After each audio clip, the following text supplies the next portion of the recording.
विषयश्चाधिकारी च ग्रंथस्य च प्रयोजनम संबंधश्च चतुर्थोऽस्तीत्यनुबंध चतुष्टयम्। अधिकारी का अर्थ है कि जिस विद्या का उपदेश शिष्य को दिया जा रहा है, शिष्य वस्तुतः उस विद्या को ग्रहण करने के योग्य है या नहीं, इसका परीक्षण गुरु पहले कर देते। जैसे एक विद्यार्थी को लेकर आश्रम में पहुंचे उसके पितामह और कहा कि ये उद्दंड हो गया है, अनुशासन में नहीं है, आपके आश्रम में गुरुजी आपके आश्रम में यदि रहेगा तो अनुशासन सीख लेगा। तो गुरुजी ने कहा ठीक है, इसको आप हमारे भोजनालय में जो भोजन बनाता है रसोइया उसके पास भेज दीजिए, वो यदि हाँ कर देगा तो हम इसको अपने आश्रम में रख लेंगे। वो बालक अनभिज्ञ था, अक्षर ज्ञान भी उसको नहीं था, अनुशासन भी नहीं था, लेकिन उसके बाद उसके पास तर्क विद्या थी, प्रत्युत्पन्न मति था, वो समय के अनुसार निर्णय करने की योग्यता उसमें थी। बड़ा आश्चर्य हुआ पितामह को कि भोजनालय में जो व्यक्ति भोजन बनाता उसके पास क्यों भेज रहे हैं। ले गए तो उसने जो अग्नि थी उस अग्नि में से अंगारे निकाले और उस बालक से कहा कि इनको ग्रहण करो। कोई और व्यक्ति है तो आज डर के वहां से पीछे हट जाता। उस बालक ने तुरंत गुरुकुल की धरती से मिट्टी उठाई, अपनी हथेली पे रखी और कहा कि लाओ ग्रहण करता हूं। उसने मिट्टी बीच में रख ली और कहा कि लाओ मैं तुम्हारे अंगारे ग्रहण करता हूं। वहां से रिकमेंडेशन आ गई कि हाँ इसका एडमिशन किया जा सकता है। इस प्रकार से हमारे यहाँ गुरुकुल में विद्यार्थियों का परीक्षण प्रारंभ में हुआ करता था। इसीलिए हमारे जो विद्या स्थान में उसमें सर्वप्रथम है आन्वीक्षिकी।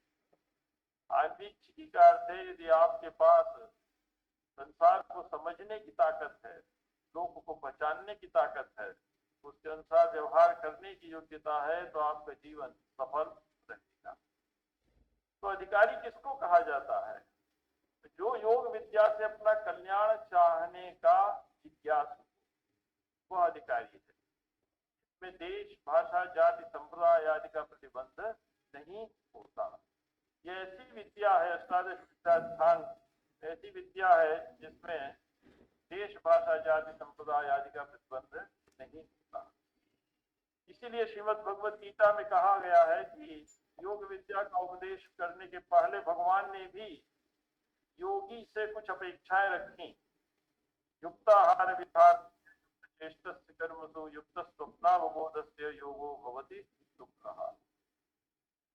यदि आपका आहार, आपका विहार, आपकी चेष्टाएं अर्थात शारीरिक चेष्टाएं और कर्म, इसके अतिरिक्त स्वप्न और अवबोध अर्थात निद्रा और जागरण यदि आपके नियमित है तो आपके द्वारा अभ्यास किया गया योग शास्त्र निश्चित ही आपके दुखों को दूर करेगा।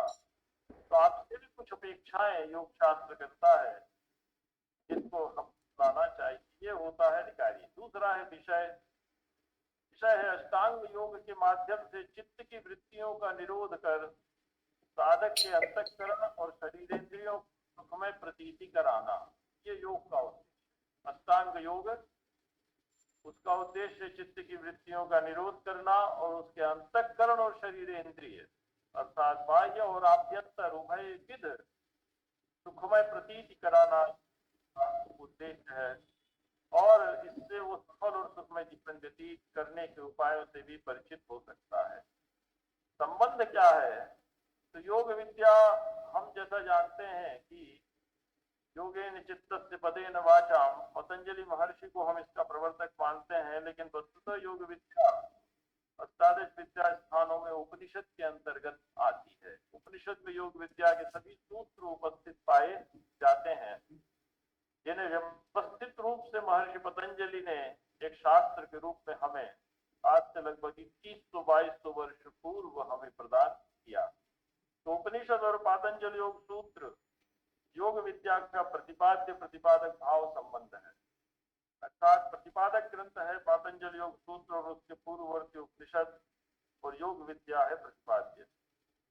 प्रयोजन क्या है इस संपूर्ण योग विद्या का? तो चित्त वृत्तियों का निरोध पूर्वक चित्त एकाग्र की प्राप्ति, यही चित्त एकाग्र है समाधि की अवस्था, और यह जीवन की सफलता के लिए अनिवार्य है। चाहे विद्यार्थी हो, चाहे गृहस्थ हो, चाहे वानप्रस्थ हो, चाहे सन्यासी हो, बिना चित्त एकाग्र के, चित्त की यूनिटी के आप आगे बढ़े नहीं सकते। आप देखें तो योग विद्या के जो उद्देश्य हैं उसमें 4 चीजें बड़ी महत्वपूर्ण है। पूरे शास्त्र में ऋषि ने 4 चीजों पर विचार किया कि ध्येय क्या है, इसे हमें छोड़ना है, क्या हमारे लिए त्याज्य है, from which release is sought, हमें किस चीज से दूर हटना है। दूसरा क्या है, हेय का हेतु क्या है? वो हेय का हेतु है दृष्टि दृश्य संयोग, द कॉजेस ऑफ हेय, अर्थात जो हमको दिखाई दे रहा है, जो हमारे प्रत्यक्ष उपस्थित है, जो हमको इंद्रिय जनित सुख प्रदान करता है, हम उसी को सत्य समझ लेते। इसीलिए हमें दुख की प्राप्ति होती है। ध्यान शब्द का अर्थ था अभिप्लवा विवेक ख्याति, नेचर ऑफ एक्चुअल रिलीज, अर्थात उस ध्येय की हानि कैसे हो जो त्याज्य है, जो हमारे तुरीय उद्देश्य की सिद्धि में प्रतिबंधक है, उसमें रुकावट डाल रहा है, उसको हटाने के लिए जो अभिप्लवा विवेक ख्याति, अभिप्लवा का अर्थ कभी न समाप्त होने वाली विवेक, अर्थात उचित और अनुचित के मध्य भेद बुद्धि का ज्ञान, ये योग विद्या का उपदेश है। और अंत में कहते हैं कि ध्यान का उपाय है, इस विवेक ख्याति की प्राप्ति का साधन क्या है? तो वो ऋषि ने बताया कैवल्य प्राप्ति, अर्थात मीन्स ऑफ एक्चुअल रिलीज, वो है आपका कैवल्य की प्राप्ति। इस 4 का ज्ञान कराकर साधक के जीवन को सुखमय बनाना, ये योग शास्त्र और योग शास्त्र के साथ अन्य सभी शास्त्रों का भी मैं समझता हूँ प्रधान उद्देश्य है। योग विद्या की नियामक श्रुति पर जब हम आते हैं तो अष्टादश विद्या स्थानों में योग शास्त्र का प्रवर्तक माना जाता है उपनिषद ग्रंथ को। श्वेताश्वतरोपनिषद में यह मंत्र मिलता है, यदात्म तत्वेन तु ब्रह्म तत्वं दीपोपमेनेह युक्तं प्रपश्येत् अजं ध्रुवं सर्वतत्त्वैर्विशुद्धं ज्ञात्वा देवं मुच्यते सर्वपाशैः। योग विद्या का साधक जब दीपक के समान स्वप्रकाशमान आत्म तत्व के माध्यम से ब्रह्म तत्व को भी भली भांति अनुभव करने लगता है, तब वह अजन्मा नित्य सभी तत्वों से विशुद्ध परम देव परमात्मा को जानकर सब बंधनों से मुक्त हो जाता है। ये बात हमारे उपनिषदों में प्राप्त होती है, और इसी उद्देश्य की सिद्धि के लिए महर्षि पतंजलि ने आपके पातंजल योग सूत्र की सर्वप्रथम उपनिषदों में जीव, आत्मा, ईश्वर, ब्रह्म और सृष्टि के उत्पत्ति विषयक सिद्धांतों का निर्माण हुआ। जीव क्या है, आत्मा क्या है, ईश्वर क्या है, ब्रह्म क्या है, सृष्टि क्या है, और इन्हीं से परवर्ती आगमों का एवं शास्त्रों का निर्माण हुआ, और ये इसके आधार बने। प्रसिद्ध है सांख्य योग, न्याय, वैशेषिक, मीमांसा, वेदांत, शैव, वैष्णव और शाक्य इत्यादि। योग को शेश्वर सांख्य भी कहा जाता है। क्लेशादि से अपराविष्ट पुरुष विशेष को इसमें ईश्वर माना गया है।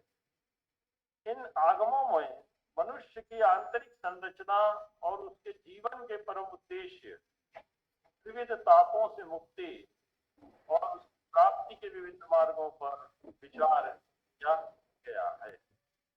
आध्यात्मिक, आदिभौतिक, आदिदेविक जो त्रिविध ताप है उसी और पतंजलि के योग सूत्र पर जब हम विचार करते हैं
कुछ यहाँ दिखाई देता अधिकार हेतु सति विक्रियन्ते येषाम न चेता सएव धीरा। हमारे जितने भी धर्म के लक्षण है उसमें सर्वप्रथम रखा है धृति को। नेतृत्व के गुणों पर यदि विचार किया जाता है तो वहां भी कहा गया नेता विनीतो मधुर दक्ष प्रियम वद। जो इन गुणों से युक्त होता है वो नेता बनने के योग्य होता है। तो धैर्य के बिना गति नहीं होती। जितने भी नायक है सब में धैर्य जुड़ा हुआ है। धीरोदास धीर प्रकार धीरोधर। तो धैर्य हमारे यहाँ सबसे बड़ा गुण माना गया है और धैर्य की सिद्धि होती है योग विद्या। लेकिन धैर्य की परीक्षा कब होती है? धैर्य की परीक्षा होती है कब? जब विकार हेतु सति विक्रिय विकार यदि हमारा चित्त विकृत नहीं होगा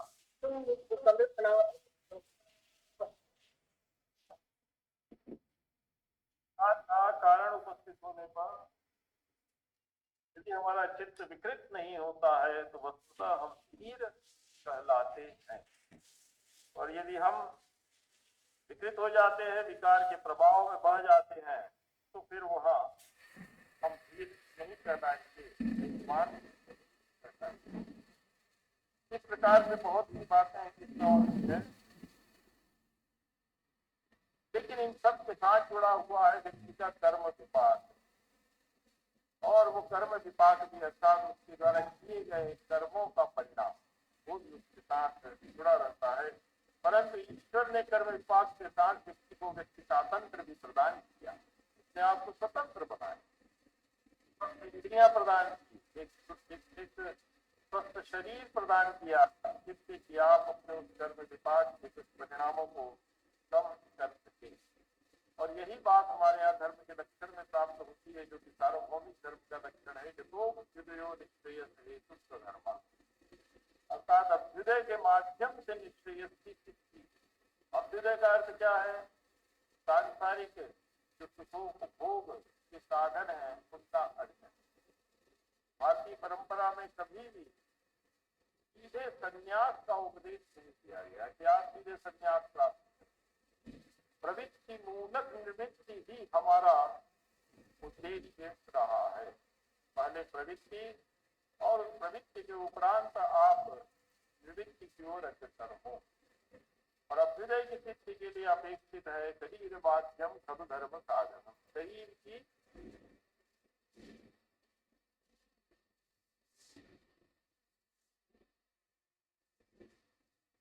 यंत्र है ये जो शरीर उत्पन्न रखना। और सभी जितने भी संप्रदाय या धर्म है वो सभी इसकी ओर व्यक्ति को उन्मुख करते हैं। योग विद्या का उद्देश्य है आंतरिक और बाह्य शुद्धि करना। हमारे यहाँ जो संरचना व्यक्ति की संरचना मानी गई है उसमें 25 तत्वों को स्वीकार किया गया। सांख्य दर्शन में इनका विस्तार के साथ विवेचन है।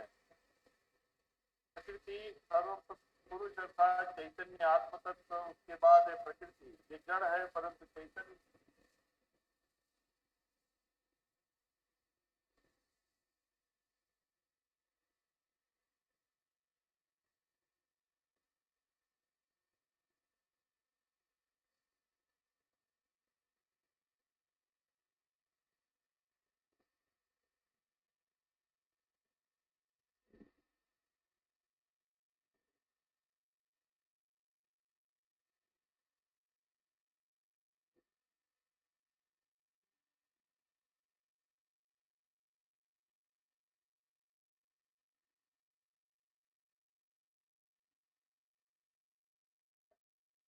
चैतन्य के साथ जुड़कर जब शक्ति होते हैं यही चित्त कहलाते हैं।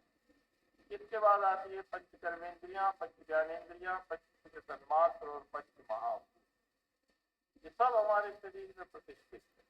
योग विद्या इन्हीं को दुरुस्त रखते हुए अर्थात स्वस्थ रखते हुए कितने जीवन व्यतीत करने का इसका सर्वोत्तम साधन मानी जाती है। पंच कर्मेंद्रिया आप जानते ही हैं, वाक पाणिपात पांच पंच ज्ञानेन्द्रिया पंच तन्मात्र हैं, कर्ण से जुड़ा हुआ है, शब्द से, स्पर्श अक्ष से, रूप जिह्वा से, रस नासिका से, रस। और इन्हीं के पंच महाभूत हैं, वो भी हमारे शरीर में प्रतिष्ठित है। वो है आपका आकाश, वायु, अग्नि, जल और को ठीक रखना और उसमें जीवन करना। प्रश्न खड़ा होता है कि इसका निर्माण किसने किया, तो वहां आ जाता है ब्रह्म, ईश्वर, विधाता या रचयिता।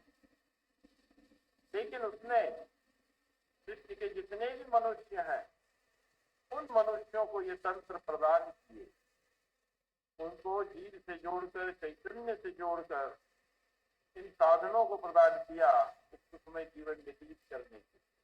चाहे कहीं का हो, मनुष्य योनि में यदि उसने जन्म लिया है तो वह इनसे बाहर किसी तत्व से युक्त नहीं है।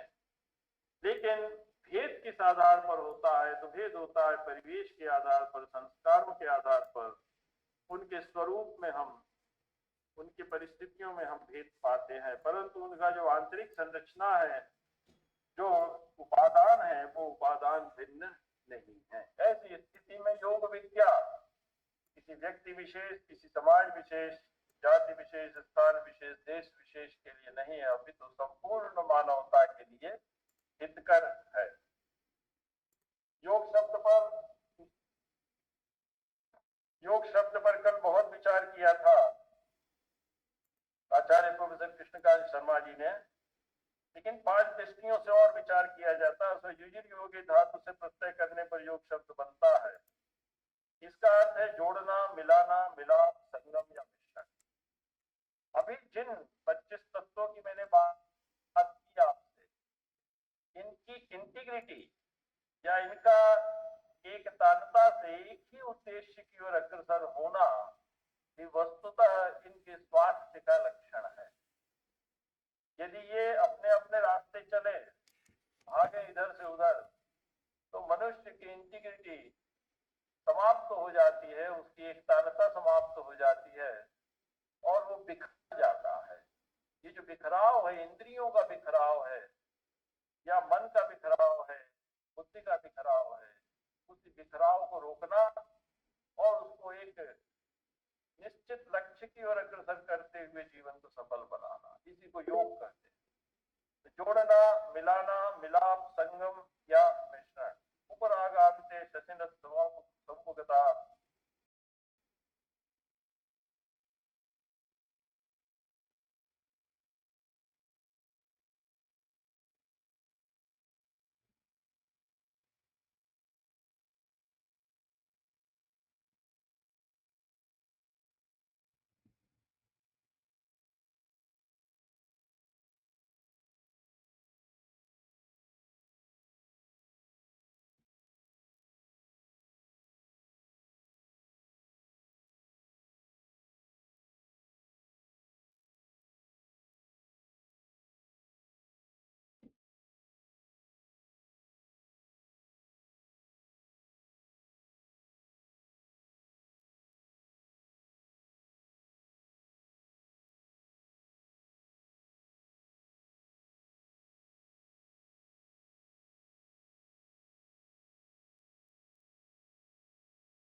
उपाय योग मध्यम से व्यक्ति की रक्षा कर रखते हैं। मनुस्मृति में बताया है 9वें अध्याय में, अर्थात जो सिद्धांत वहां प्रतिपादित है, उनको यदि हम अपने जीवन में उतारते हैं तो हमारे शरीर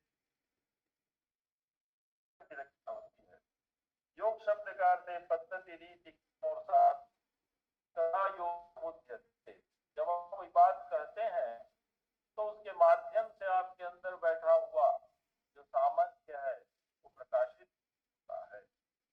योग शब्द का एक अन्य अर्थ है फल या परिणाम। रक्षा दोगा हम संचिनोति, ये रघुवंश का श्लोक है। प्रत्येक दिन वह योग का संचय कर रहा है, उसके पीछे उसका उद्देश्य है राष्ट्र की रक्षा।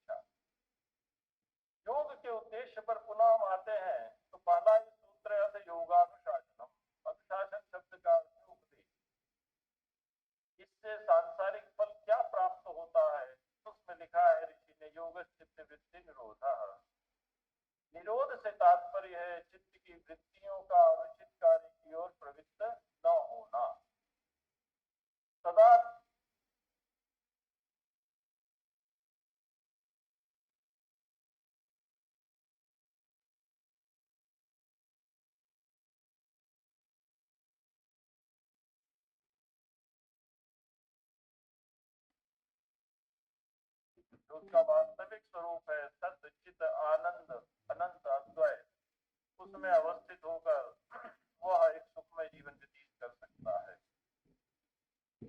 वृत्ति सारूप्यम इतरत्र, तो कहा ठीक है हम नहीं करते योग विद्या का साधन, तो कह दिया आप योग विद्या का साधन नहीं करते तो आपका जो चित्त है वो वृत्तियों के साथ समानता को स्थापित करते हुए बिखराव की ओर चला जाएगा।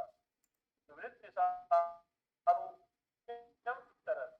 ये योग का उद्देश्य है, चित्त को एकाग्र करना, व्यक्ति को उसके स्वरूप की पहचान कराना और वृत्तियों के साथ मिलकर चित्त के बिखराव को रोकना।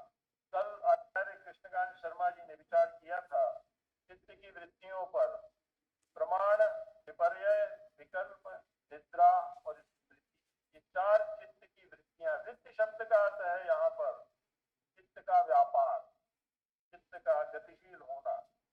तो पहला है प्रत्यक्ष प्रमाण, उसमें तीन माने हैं इन्होंने, प्रत्यक्ष, अनुमान और आगम। प्रत्यक्ष तो हम जो इंद्रियों से देखते हैं, अनुमान हम उसका करते हैं जो हमारी इंद्रियों से दिखाई नहीं देता, और आगम में हम शब्द प्रमाण के माध्यम से परोक्ष का ज्ञान करते हैं।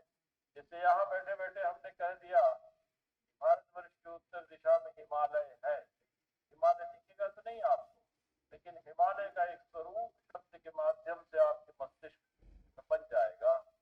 हिमालय नाम का एक पदार्थ भारतवर्ष के उत्तर में स्थित है। अपरोक्ष पदार्थ का ज्ञान कराता है अनुमान। विपर्य का अर्थ है मिथ्या ज्ञान, अर्थात जो जैसा नहीं है वैसा दिखाई देना। इसके उदाहरण बड़े प्रसिद्ध हैं, जैसे सुप्तौ रजतम, सीपी में चांदी का दिखाई देना, रज्जु में सर्प का दिखाई देना। तो ये विपर्य ज्ञान का उत्तरकालिक बाद हो जाता है।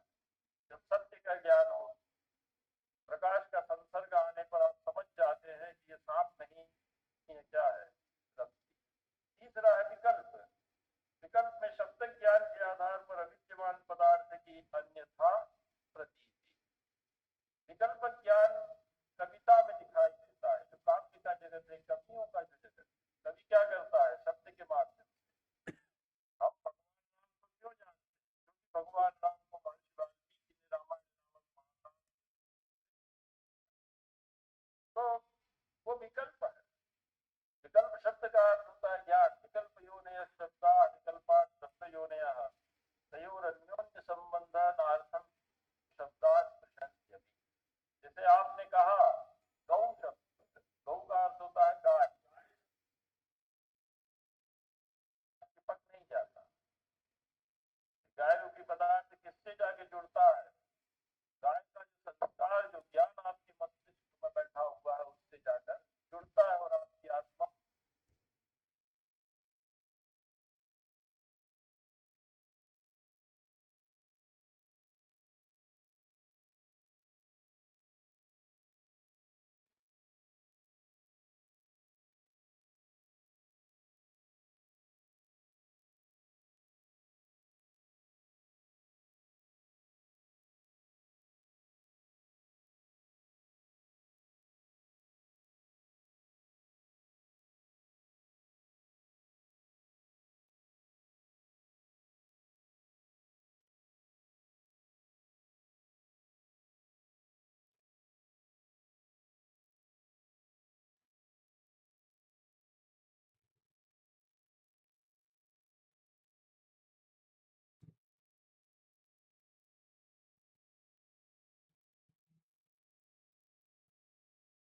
का बड़ा महत्वपूर्ण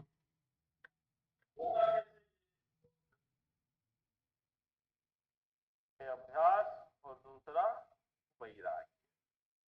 किसी भी विषय को यदि आप पढ़ते हैं और उसका निरंतर अभ्यास करेंगे तो वो विषय दृढ़ हो जाता है। तो इसलिए यदि आप योग का निरंतर अभ्यास करेंगे तो जो वृत्तियां हैं, प्रमाण, विपर्य, विकल्प, निद्रा, स्मृति, ये क्या हो जाएंगी, इनका बाद हो जाता है और ये से ही संभव है। चित्तवृत्तियों का प्रवाह निरंतर संस्कार बल से भोगों की ओर हो रहा है। अर्थात संसार की वस्तुओं का भोग करने के लिए हमारा चित्त निरंतर संस्कार बल से बहता चला जाता है कि हम संसार की वस्तुओं का भोग करें। उनके रोकने का उपाय है वैराग्य, और उसको दृढ़ करके कल्याण की ओर ले जाने का उपाय है अभ्यास। वैराग्य रोकेंगे तो वो वैराग्य है, लेकिन उसको दृढ़ करने के लिए आपको अभ्यास का सहारा लेना पड़ेगा। भगवान श्री कृष्ण ने भी गीता में कहा अर्जुन से, अर्जुन कहते हैं भगवान श्री हम निग्रहम मन्ये वायो रिवस्तु दुष्करम। अर्जुन कहता है कि आप मुझसे कह रहे हैं योग का मार्ग अपनाने के लिए, लेकिन ये मन तो बड़ा चंचल है और ये प्रमाद ही है, अर्थात इंद्रियों को मत के रख देता है, भागता रहता है इंद्रियों के विषय की ओर, और इंद्रियां भी उन विषयों को प्राप्त करने के लिए लालायित रहे, और बलवत है और बड़ा बलवान है, हमको अपने वश में ले लेता है, दृढ़ है, लेकिन इसका निग्रह मुझसे संभव नहीं है। वैसे ही जैसे वायु का निग्रह अत्यंत ही कठिन है, वायु को आप बांध कर नहीं रख सकते, वैसे मन को बांध कर नहीं रख सकते। तो असंशयम महाबाहो मनो दुर्निग्रहम चलम, भगवान कहते हैं कि हाँ तुम सही कह रहे हो, ये दुर्निग्रह है, इसको पकड़ना कठिन है मन को, ये चल है, लेकिन अभ्यासेन तो कौन्तेय वैराग्येण च क्रियते। दो ही रास्ते हैं, एक अभ्यास और एक वैराग्य, और तीन रास्ते हैं जो मनुष्य के विनाश के हैं, वो है काम क्रोध लोभ, ये तीन हैं जो कि नरकस्येदम द्वारम नाशनम आत्मना। अभ्यास वैराग्य की उत्पत्ति कैसे होती है, तो इसमें बतलाया है कि दीर्घ काल निरंतर ये सत्कारा सेवितो दृढ़ भूमि, अर्थात चंचल मन को निरंतर योग के अभ्यास से ही नियंत्रण में लाया जा सकता है। अभ्यास क्या है, तो पिता से निरंतर विघ्न रहित और सत्कार पूर्वक दीर्घ काल नैरंतर्य सत्कारा सेवितो, अर्थात निरंतर विघ्न रहित तो सत्कार पूर्वक अर्थात श्रद्धा पूर्वक सांगोपांग योग का सेवन करना, यही है वस्तुतः अभ्यास। तो ये बात ध्यान रखिएगा, निरंतर उसमें होना चाहिए, विघ्न का अभाव होना चाहिए, और आपकी उसके प्रति श्रद्धा होनी चाहिए। श्रद्धावान लभते ज्ञानम, ये शास्त्रों में कहा भी गया है। यदि आप उदासीन होकर उसकी अवहेलना करेंगे तो योग आपके लिए लाभप्रद नहीं होगा। ये है अभ्यास। दूसरा क्या है, दृष्टानुश्रविक विषय विदिष्टस्य वशीकार संज्ञा वैराग्यम। दृष्ट का अर्थ है जो आपकी इंद्रियों से गोचर हो रहे हो, अनुश्रविक का अर्थ है जो आप किसी से सुनकर जिसका ज्ञान प्राप्त कर लेते हैं, अर्थात वेदादि शब्द प्रमाण, उनसे उत्पन्न होने वाली जो तृष्णा है, उस तृष्णा के अभाव को स्थिर करना, उससे अभिभूत न होना, यही है वैराग्य। और वैराग्य संभव होता है तितिक्षा से, इसमें तितिक्षा सहायक बनती है, अर्थात विपरीत परिस्थितियों में भी विचलित न होना।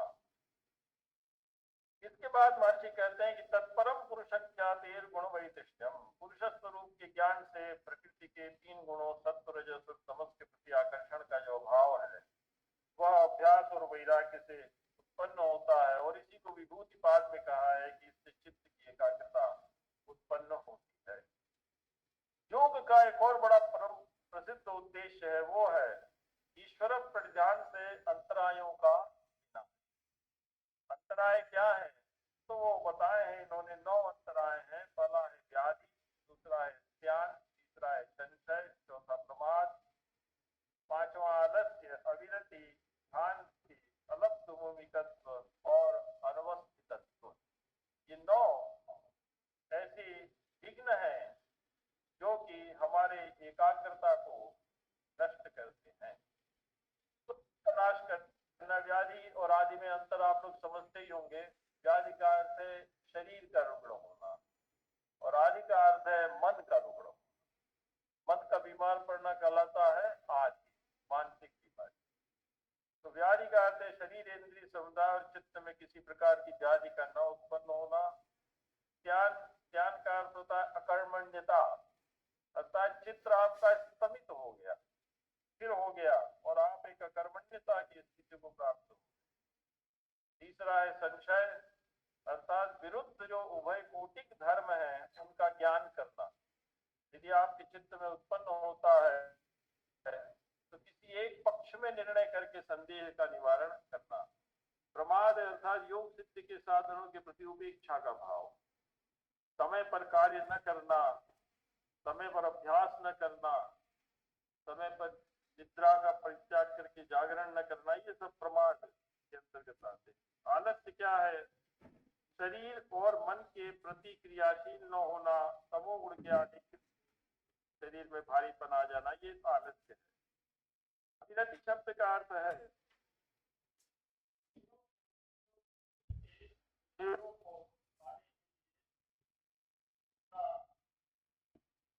का रुकना नहीं।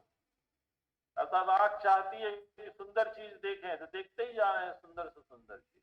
जीभ चाहती है कि अच्छा से अच्छा खाएं तो खाते ही जा रहे हैं, कभी उससे आपकी तृप्ति नहीं होती। तो ये है क्या आपका अविरति। अविरति का अर्थ रुकना न विषयों की ओर। भ्रांति दर्शन, भ्रांति दर्शन का अर्थ विपर्य ज्ञान, अर्थात योग के साधनों को विपरीत समझ, उनके प्रति अश्रद्धा का भाव, भ्रांति दर्शन। योग के साधनों के प्रति अश्रद्धा का भाव, ये भ्रांति दर्शन। अलप्त भूमिकत्व का अर्थ है समाधि भूमिर अभाव, अर्थात चित्त का एकाग्र न होना। और अनवस्थितत्व का अर्थ है लब्धायाम भूमौ चित्त से अप्रतिष्ठा। यदि आपकी चित्त एकाग्र हो गया तो वो एकाग्रता लंबे समय तक न बनना। ये क्या है? ये विपर्य। ये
और आहरण, इसमें यदि आपकी गति स्थिर नहीं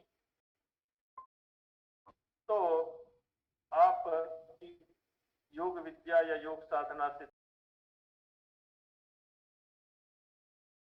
हम एक तत्वाभ्यास, तब इन सब का निषेध कैसे करें? तो उसके लिए ऋषि लिखते हैं कि चित्त को स्थिर करने से भी एकाग्रता उत्पन्न होती है। चित्त विक्षेप के 5 कारण नष्ट होते हैं। हमारी परंपरा में प्रत्येक ब्रह्मचारी के लिए संध्या अनिवार्य है। क्यों अनिवार्य? और संध्या में भी किसकी उपासना की जाती है? सूर्य की उपासना। और सूर्य पूरे विश्व में जितनी भी सभ्यता है, जितने भी संप्रदाय है, सबका आराध्य है। क्योंकि हम समझते हैं कि सृष्टि में ऊर्जा का वो सर्वोच्च स्रोत है। उस संध्या में हम किसकी उपासना करते हैं? सवित्र देवता। लेकिन उस उपासना को करके हम सवित्र देवता पर कृपा नहीं करते, अपने ऊपर कृपा करते। क्योंकि उतनी देर जो ध्यान हमारा लगता है, वो ध्यान हमारे शिराओं में एक भूतपूर्व सामर्थ्य को उत्पन्न करता है। इसके बाद ऋषि ने कहा कि योग का उद्देश्य है चित्त की निर्मलता। चित्त की निर्मलता के लिए बड़ी अच्छी बात कही, 4 बातें कही उन्होंने। मैत्री, करुणा, मुदिता और उपेक्षा। मैत्री का अर्थ है कि हमें दोस्ती करनी चाहिए किनसे? सुखी मनुष्य, जो सफल है, जो सुखी है, जो अपने जीवन में एक निश्चित लक्ष्य की प्राप्ति की ओर अग्रसर होकर सफल होते हैं, उनसे हमें मित्रता करनी चाहिए जो सुखी हैं।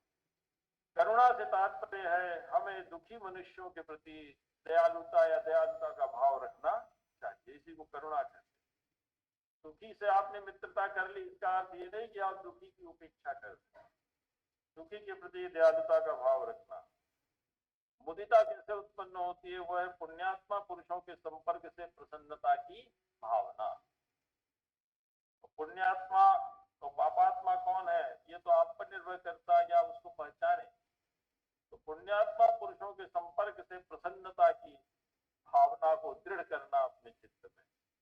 उपेक्षा का अर्थ है जो पापी हैं, जो असत पथ पर चल रहे हैं, अधर्मी हैं, उनके प्रति उपेक्षा का भाव रखना।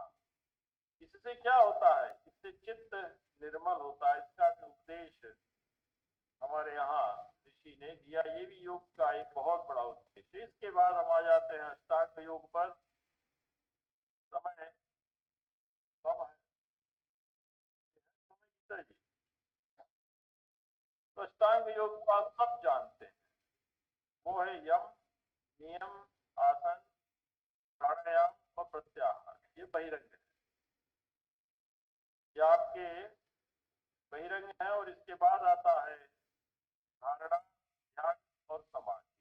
तो 5 बहिरंग है और 3 अंतरंग योग।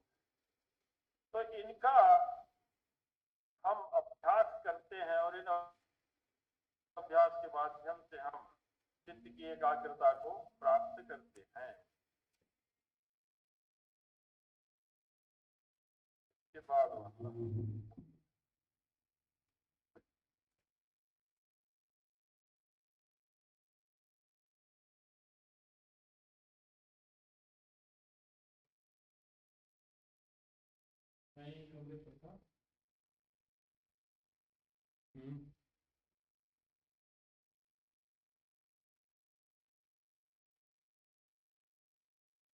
आप उठाए नहीं तो मुझे लगा कि नहीं है तो इसीलिए।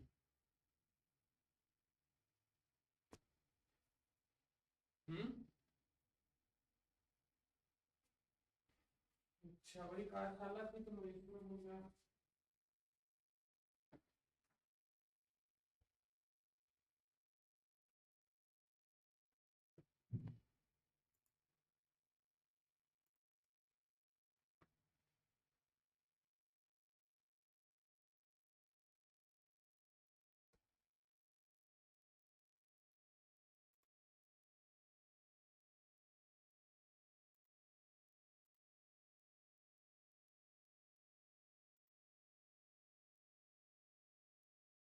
कहा कि भाई अहिंसा से होता क्या है? तो अहिंसा से वैध का त्याग होता है। अर्थात जो आपका परम शत्रु है वह भी आपके सम्मुख आकर आपके अनुकूल सिद्ध हो जाता है। ये है अहिंसा का बहुत बड़ा गुण। लेकिन अहिंसा शब्द में जो अ लगा है वो सर्वथा निषेध अर्थ में नहीं है। उसका तात्पर्य है कि यदि आपके प्राणों की रक्षा करनी हो तो आपको हिंसा का भी सहारा लेना चाहिए। प्राणों पर यदि आक्रमण हो रहा हो, प्राण रक्षा यदि न होती हो तो ऋषि हिंसा की सहारा लेने को कहते हैं। आपके अहिंसा में जो नय लगा है उसके नय अर्थात षट प्रकीर्तिता, उसके 6 अर्थ हैं। इसके बाद सत्य प्रतिष्ठायाम क्रियाफलाश्रयत्वम। यदि सत्य आपके अंदर प्रतिष्ठित है, देखिए ऋतंच सत्यं चाविद्धा तपसो अत्यजायत। इस सृष्टि में एक बहुत बड़ी व्यवस्था दिखलाई देती है। समय पे सूर्य का उदित होना, समय पे चंद्रमा का उदित होना, अस्त होना, एक ऋतु चक्र है, एक भूतपूर्व कार्य कारण भाव है इस सृष्टि में। कि गंध यदि उत्पन्न होगी तो पृथ्वी से ही होगी, तरलता यदि आएगी तो जल से ही आएगी। ये ईश्वर ने कार्य कारण भाव बनाया है। ये जो कार्य कारण भाव बनाया है ये असाधारण तप का परिणाम है। यह हम मानते। ऋतंच सत्यंच आविद्धात् तपः। अतिरिक्त तप उसको कहा जाता है, अर्थात उसके परे कोई और स्तर तप का नहीं होता, वहां तक तपश्चर्या करके विधाता ने सृष्टि का निर्माण किया। तो उसको स्वीकार करना, सत्य प्रतिष्ठायाम क्रिया फलाश्रयत्वम, सत्य की प्रतिष्ठा कर देने से योगी जिसको जो वरदान देता है उसकी सिद्धि हो जाती है, उसकी वाणी अमोघ हो जाती है। अमोघास्य वाग भवती, इससे यज्ञादि क्रियाओं का संपूर्ण फल प्राप्त होता है। जो मंत्र वो जपता है, जो अनुष्ठान वो करता है, वो अनुष्ठान उसके क्या होते हैं? सिद्ध होते हैं। अधार्मिक व्यक्ति भी धार्मिक हो जाता है योगी के वचनों को सुनकर, यदि उस योगी में सत्य की प्रतिष्ठा है तो। अस्तेय प्रतिष्ठायाम सर्वरत्नोपस्थानम, अस्तेय शब्द का अर्थ है अनधिकृत वस्तु को ग्रहण न करना, जिस पर आपका अधिकार नहीं है उसको अपना न बनाना, दूसरे के द्रव्य का हरण न करना। अस्तेय में भी ऋषि कहते हैं यदि आपके अंदर अस्तेय की प्रतिष्ठा हो जाती है तो सभी दिशाओं से रत्न आपको उपलब्ध करने का सामर्थ्य आपके अंदर उपस्थित हो जाता है, अर्थात संसार की जो सर्वोत्तम वस्तुएं हैं वो आपको प्राप्त।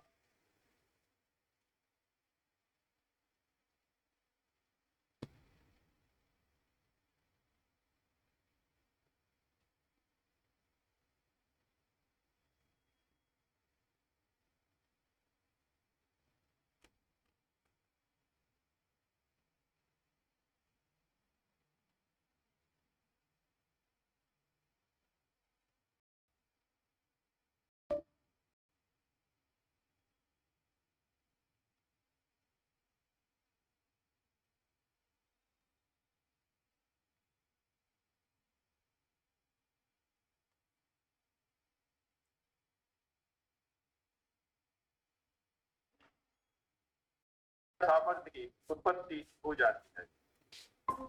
सामान्य व्यक्ति उसके सामने खड़ा नहीं हो सकता, उसकी बराबरी नहीं कर सकता। वह समर्थेंद्रिय होता है और विनीत व्यक्तियों में भी ज्ञान को प्रतिष्ठित करने में समर्थ हो जाता है। उसमें कभी न नष्ट होने वाले गुणों का विकास होता है। यही है प्रतिभा के जागरण की अवस्था। प्रतिभा का अर्थ क्या है? नवीन उन्मेषों की उपस्थिति, नवीन नवीन ज्ञान की तरंगों का उपस्थित होना। वो कब होता है? जब आप अपने शरीर की धातुओं की रक्षा करें। इसके बाद आता अपरिग्रह जन्म कतंता बोधः। अपरिग्रह योग, अपरिग्रह का अर्थ होता है जरूरत से ज्यादा संग्रह न करना। उसको प्रतिष्ठित करने से को हमासम कथम हमासम किंचिदिदम कथंचिदिदम को वा भविष्यामः कथम वा भविष्यामः, ये सारी जो बातें हैं ये आपको विदित हो सकती हैं। इसके बाद आता है नियम। नियम भी 5 हैं। शौच, संतोष, तपस्वाध्याय, ईश्वर प्रणिधान। शौच विविध है, आभ्यंतर और बाह्य। आभ्यंतर शौच है षड अरियों का, षड शत्रु जो आपके हैं, काम, क्रोध, लोभ, मोह से बचना। बाह्य शौच है प्रतिदिन स्नान इत्यादि के माध्यम से जो सिद्ध होता है। शौच के पालन से होता क्या है? तो वहां उसका उद्देश्य ऋषि ने कहा कि इसके पालन से योगी को अपने शरीर के प्रति वैराग्य और दूसरों के शरीर से संसर्ग न करने की इच्छा उत्पन्न होती है। ये शौचात स्वांग जुगुप्सा परैर संसर्ग है। नियम के इसी शौच का जो दूसरा उद्देश्य है उसके ऋषि कहते हैं कि अंतःकरण की शुद्धि, मन में प्रसन्नता, चित्त की एकाग्रता, इंद्रियों का वश में होना और आत्म साक्षात्कार की योग्यता, ये अंतःकरण की योग्यता प्राप्त हो जाती है यदि हम शौच का पालन करते हैं, अर्थात अपने अंतर और बाह्य को स्थिर रखते हैं। संतोषाद उत्तम सुख लाभ, संतोष से हमें अभूतपूर्व सुख की प्राप्ति है। अर्थात जो ईश्वर ने हमको हमारे सामर्थ्य के अनुरूप प्रदान किया, इसमें मात्र से यदि हम संतुष्ट रहते हैं तो हमारे शरीर के जो भी अंग है, हमारे शरीर की जो क्रियाएं हैं, उनका बल क्षीण नहीं होता। नहीं तो भागते रहे दोस्तों का चार करते करते छूट जाए। इंद्रिय तृप्ति की अशिक्षा सबके प्रभाव से शरीर तथा इंद्रियों की दोषों का नाश होता है। तपस्येदं सदवाप्तिसाधनं मनोरथानाम अभितिष्ठति। कहा है हमारी शास्त्र में कि आप बड़ा से बड़ा लक्ष्य बना के चले, ऊंचा से ऊंचा लक्ष्य बना के चले, लेकिन वो सफल कब होता है जब भूमिका में तपस्या सब भूमिका में नहीं होगा। नियम के और उद्देश्य है, जैसे स्वाध्याय देवता सब तो होगा। यदि आप स्वाध्याय का पालन करते हैं तो आपको अपनी देवता की प्राप्ति होती है। समाज से ईश्वर परिणाना, तो समाज की सिद्धि होती है ईश्वर का परिणाम करते थे। अर्थात चिंता किए बिना साधक जो है उसको अपने साध्य पर तत्पर रहना चाहिए। चिंता कौन करेगा? आपकी चिंता करेगा आपकी परम पिता परमेश्वर, जिसने का विधान किया है। इसके बाद प्राणायाम है, प्रत्याहार है, धारणा, ध्यान और समाधि। प्राणायाम में तस्मिन् सन्निश्वासं प्रश्वासयोर् गतिविच्छेदं प्राणायामः।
अपने चित्त में धारण करने की और समय पर उसकी स्मृति उपस्थित होने का परिणाम इससे प्राप्त होता है। प्रत्याहार क्या है? तो प्रत्याहार है इंद्रियों का अपने विषयों की ओर भागने से रोकना और उसको चित्त में एकाग्र करना। इसी को प्रत्याहार शब्द का अर्थ होता है रिवर्स एक्शन, खींच लेना। कोई चीज फैलाई है उसको वापस खींच लेना। इंद्रियां फैल रही हैं, भाग रही हैं, किसकी ओर? विषयों की ओर भाग रही है प्रत्येक इंद्रिय, तो उनको विषयों की ओर से अपने चित्त की ओर, इंद्रिय को अपने मन की आत्मा की ओर एकत्रित कर लेना। इसके बाद जो तीन है, धारणा, ध्यान, समाधि, इसको संयम कहा गया है। त्रयम् एकत्र संयमः। देशबंध चित्त से धारणा, अर्थात शरीर के बाहर या भीतरी किसी नाभि चक्र या हृदय कमल पर चित्त को स्थिर करना धारणा कहलाता है। और तत्व प्रत्येकता ध्यानम, अर्थात ये वस्तु के ऊपर चित्त को एकाग्र हो, अन्य वृत्ति से रहित हो, किसी अन्य की ओर ध्यान रखना, उसको ध्यान कहते हैं। और समाधि है सदैव आत्मात्म निर्वासम स्वरूप शून्य में समाधि, अर्थात ध्यान की अवस्था में साधक को जब ध्येय मात्र की प्रतीति होती है और अपने स्वरूप का ध्यान भी समाप्त हो जाता है तो उसे समाधि की अवस्था कहते हैं। इस अवस्था में साधक का चित्त ध्येय के आकार में परिणत हो जाता है। इन तीनों को संयम कहा गया है। धारणा, ध्यान और समाधि, इन तीनों को संयुक्त रूप से संयम कहते हैं। इससे क्या प्राप्त होता है? तो इसका उद्देश्य है अलौकिक ज्ञान शक्ति को प्राप्त करना। इसी को ऋतंभरा प्रज्ञा कहा गया है। यहाँ बनाना पड़ेगा, ऋतंभरा प्रज्ञा कहा गया, ऋतंभरती थी। श्रीमद् भागवत महापुराण में भगवान श्री कृष्ण ने कहा, योगास्त्रयो मया प्रोक्ता निपान श्रेयो विदित्या ज्ञानम कर्म च भक्तिश्च नोपायो न्योस्ति कुत्रचित्। इसमें सत दो बार हो गया है। नोपायो न्योस्ति कुत्रचित्, संसार में कोई दूसरा उपाय नहीं है इन तीन को छोड़कर। वो क्या है? ज्ञान योग, कर्मयोग और भक्ति।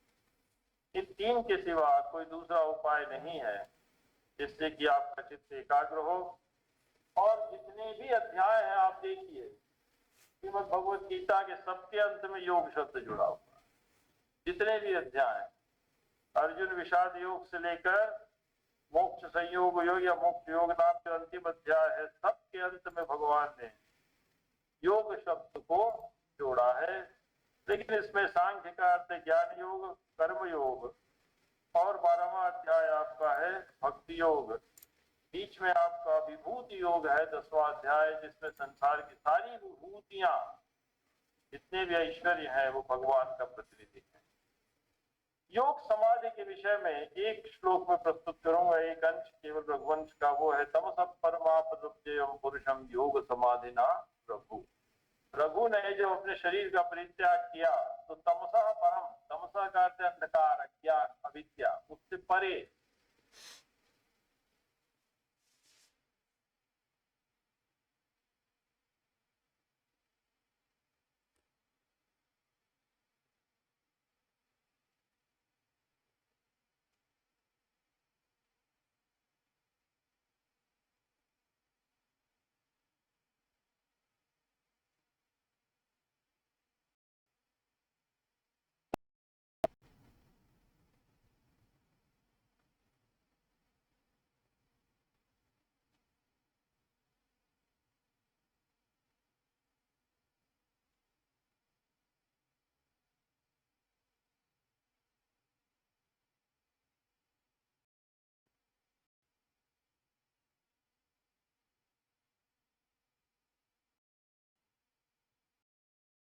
उसकी आयु क्या हो रही, क्षीण हो रही। लेकिन इससे बाहर निकालने का एक ही उपाय है, वो है योग महोदया, योग की सिद्धि। लेकिन वहां फिर ऋषि कहते हैं न सिद्ध्यति कलौ योग न सिद्ध्यति कलौ तपा। कलयुग में न योग सिद्ध हो सकता है, न तप सिद्ध हो सकता है। ये भी एक संदेह वहां पर ऋषि ने व्यक्त किया। लेकिन यदि अब आप अभ्यास करते हैं, स्वातंत्र तो ईश्वर ने आपको प्रदान किया है, तो वो भी संभव है, उसमें भी कोई कठिनाई नहीं। ये कुछ मैंने अपने हिसाब से योग के उद्देश्यों पर विचार किया। बहुत बड़ा विषय है, 4 पाद है, 195 सूत्र है। प्रत्येक सूत्र को पढ़कर क्रमबद्ध रूप से योग के उद्देश्य पर यदि विचार किया जाए, तो मैं समझता हूँ गीता जी 4 व्याख्यान की आवश्यकता पड़ेगी। अगली कार्यशाला में हम इनसे बुक कराएंगे। तो आप सबने बड़े ध्यान से सुना। या उपस्थित समस्त विद्यार्थियों को आभासी पटल में देश के अनेक भागों से और यहाँ तक कि विदेश से भी जुड़े हुए समस्त प्रतिभागियों के प्रति मैं हृदय से कृतज्ञता ज्ञापित करते हुए अपनी वाणी को विराम देता हूँ।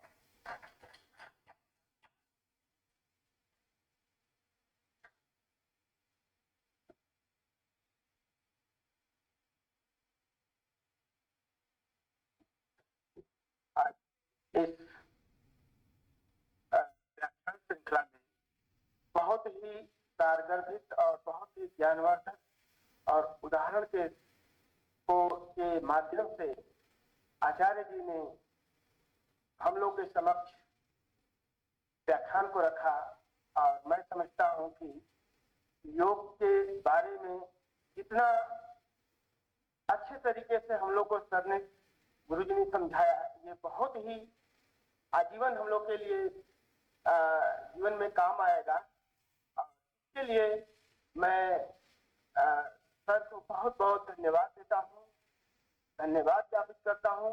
और मैं आशा करूंगा कि फिर कभी ऐसा अवसर आए तो निश्चित रूप से हम लोग इस सर के व्याख्यान को सुनने के लिए लालायित है और यही चाहेंगे कि इस तरह से व्याख्यान होते रहें और सर को हम लोग को सुनने का अवसर मिले। एक बार पुनः सर को बहुत बहुत धन्यवाद। और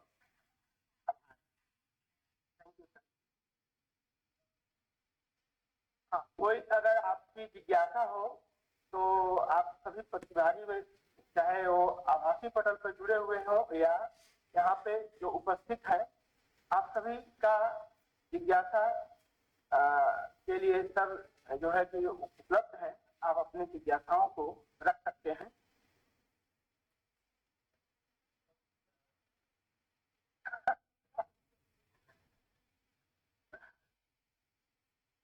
ठीक है, धन्यवाद।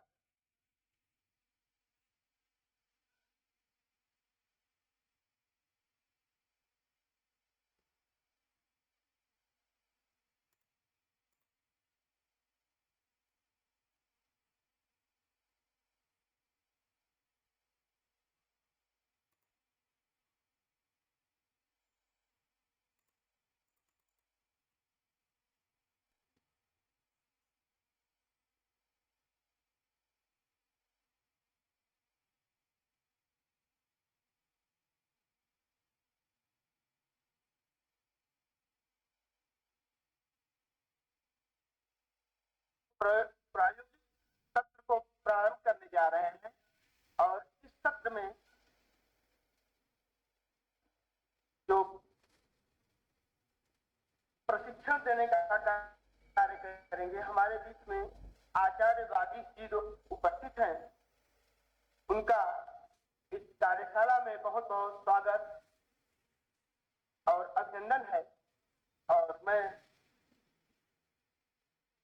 उनसे आग्रह करूंगा कि कृपया वह मंच पर उपस्थित होकर योगाभ्यास की प्रक्रिया को प्रस्तुत करें और उनके साथ में महिमा गुप्ता और अंशिका यादव भी रहेंगी। बहुत बहुत स्वागत है अंशिका गुप्ता, अंशिका यादव और महिमा गुप्ता।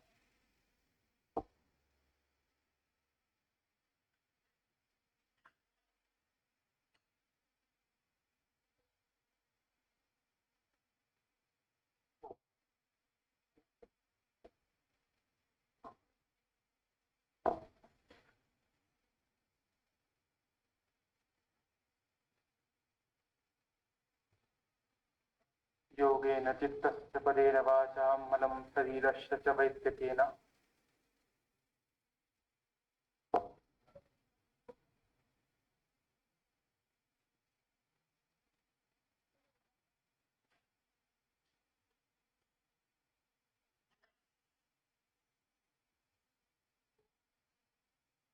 ओ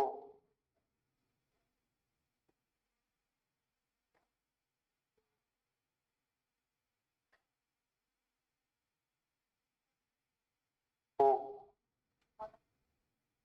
योगेन चित्तस्य पदेन वाचा मलं शरीरस्य च वैद्यकेन योपाकरोत्तम प्रवरम मुनीनां पतंजलिं प्रांजलिरान्तोष। सर्वप्रथम संचालक महोदय का बहुत बहुत धन्यवाद। आज के इस क्रियात्मक योगाभ्यास के सत्र में आप सभी प्रशिक्षार्थियों का भारत रत्न महामना पंडित मदन मोहन मालवीय जी की तपस्थली काशी हिंदू विश्वविद्यालय तथा भारत के उस प्रतीची प्राची ज्ञान की परंपरा को सरल सरस व सैद्धांतिक रूप से जन जन तक पहुंचाने का कार्य कर रही यह भारत अध्ययन केंद्र के में आयोजित आज के योग के शॉर्ट टर्म कोर्स, जो कि yoga for self discipline and self awareness अर्थात स्वात्म अनुशासन और आत्म जागरूकता के लिए योग पर आयोजित है। आज के इस सत्र के द्वितीय दिवस में ऑनलाइन तथा ऑफलाइन दोनों ही माध्यमों से जुड़े आप सभी प्रशिक्षार्थियों का हार्दिक स्वागत व अभिनंदन। आइए अब हम योग की पावन पवित्र धारा में प्रवेश करते हुए पद्मासन, सुखासन या सिद्धासन में से अपने शारीरिक सामर्थ्य को ध्यान में रखते हुए किसी भी एक आसन जो आपके लिए उपयुक्त हो उसका चयन करके बैठ जाएंगे। अपने मेरुदंड को सीधा रखते हुए कमर गर्दन एक सीध में तथा अपने दोनों हाथों को ज्ञान मुद्रा में लगाते हुए अंगूठे को पहली उंगली से अग्रभाग से लगा लेंगे और दोनों घुटने पर दोनों हथेलियों को टिका लेंगे। आंखें बंद, मन सहज पूर्ण शांत होते हुए मनसा वाचा कर्मणा संसार की सभी विचारों से स्वयं को मुक्त करते हुए चित्त को एकाग्र अवस्था में लाने का प्रयास करेंगे तथा हम योग के इस अवस्था में माध्यम से प्रवेश करेंगे। सर्वप्रथम उस परम सत्ता परम पिता परमात्मा को स्मरण करते हुए ईश्वर के वाचक प्रणव ध्वनि, जिसे शास्त्रों में सत्य वाचक प्रणव कहा गया है, उस ओंकार को स्वयं में प्रतिष्ठित करते हुए एक लंबा गहरा श्वास भरेंगे तथा प्रश्वास के क्रम के साथ 3 बार पावन पवित्र ओंकार का उच्चारण करेंगे।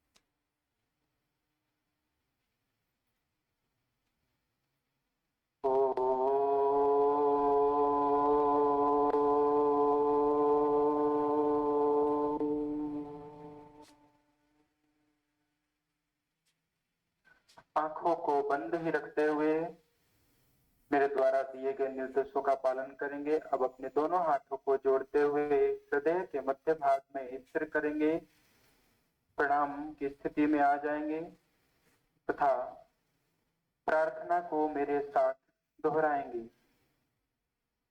ओम असतो मा सद्गमय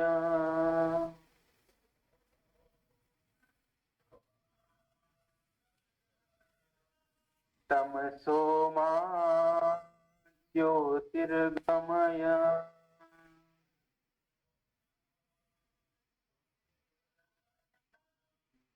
मृत्योर्मामृतं गमय।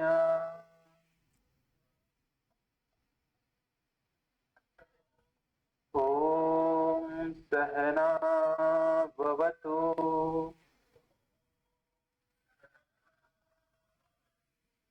सहनौ भुनक्तु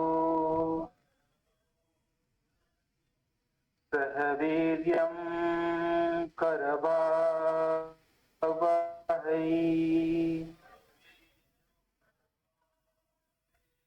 तेजस्विनावधीतमस्तु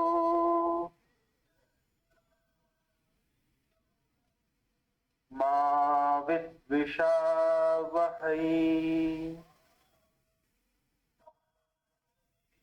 ओम संगच्छध्वं संवदध्वं संवो मनांसि जानता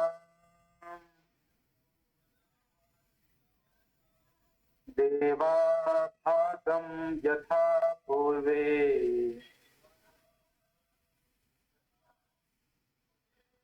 संजानाना उपासते।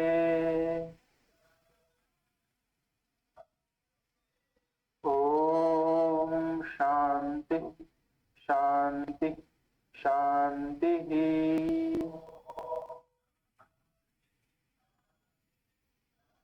हाथों को जोड़ करके वहीं पर ही रखेंगे। अब मंत्रों की ऊर्जा से स्वयं को ऊर्जान्वित महसूस करते हुए आंखों को खोल लेंगे और दैनिक जीवन के अभ्यास के मंत्रों के क्रम में कर दर्शन मंत्र के पश्चात आज हम सूर्य स्मरण मंत्र को जोड़ेंगे। कर दर्शन मंत्र का उच्चारण करने के लिए अपने हाथ खोलते हुए अपने नेत्रों के समक्ष लेकर के आएंगे। कराग्रे वसते लक्ष्मी करमध्ये सरस्वती करमूले तु गोविन्दः प्रभाते करदर्शनम्। अब संपूर्ण जगत को प्रकाशित करने वाले आदित्य देव भगवान सूर्य को स्मरण करेंगे। अपने दोनों हाथों को जोड़कर पुनः हृदय के मध्य भाग में लेकर के आएंगे और अपने हृदय में सूर्य भगवान की उस ऊर्जामयी प्रकाश को स्थित करते हुए मेरे साथ मंत्र को दोहराएंगे। आदित्यस्य नमस्कारम् ये कुर्वन्ति दिने दिने जन्मांतर सहस्रेषु दारिद्र्यं नोपजायते।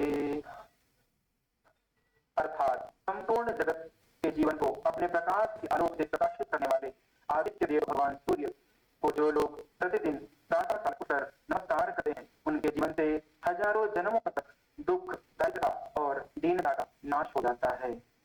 प्रार्थना के क्रम के उपरांत अपने हाथों को धीरे से नीचे लेकर के आएंगे। अब आगे के क्रम में हम आज के क्रियात्मक योगाभ्यास की तरफ बढ़ेंगे। योगाभ्यास आरंभ करने के पूर्व हम यह जान लेते हैं कि क्रियात्मक योगाभ्यास के क्रम में हमें किन बातों का विशेष ध्यान रखना चाहिए। सर्वप्रथम अभ्यास करते हुए जब भी आप अभ्यास करें, प्रातः काल खाली पेट की अभ्यास करने का प्रयास करें।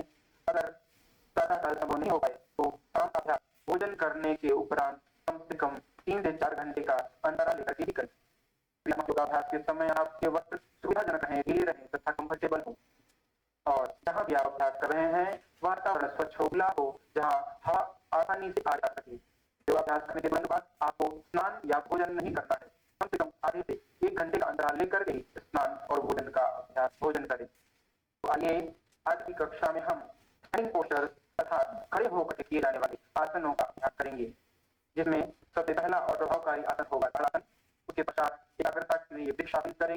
हो सकता है इन आसनों में आपको स्थिर होने में कठिनाई हो तो दीवार या किसी वस्तु के सहारे का भी अभ्यास आप अभ्यास कर सकते हैं। इसके पश्चात हम त्रिकोणासन, अर्धचक्रासन और पादहस्तासन का अभ्यास करेंगे। अब सभी लोग अपने स्थान पर पूर्वक खड़े हो जाएंगे। अर्थात यह आसन युवाओं और बच्चों के साथ साथ सभी आयु वर्ग के लिए लाभदायक है। इस आसन को करने के लिए अपने पैरों के मध्य 2 इंच की दूरी बनाते हुए खड़े हो जाएं और पूरे शरीर को एक समान स्थिति में स्थिर कर लें। श्वास भरते हुए अपने हाथों को सामने की ओर लेकर के आएंगे और उंगलियों को जकड़ते हुए आपस में इंटरलॉक करेंगे। अब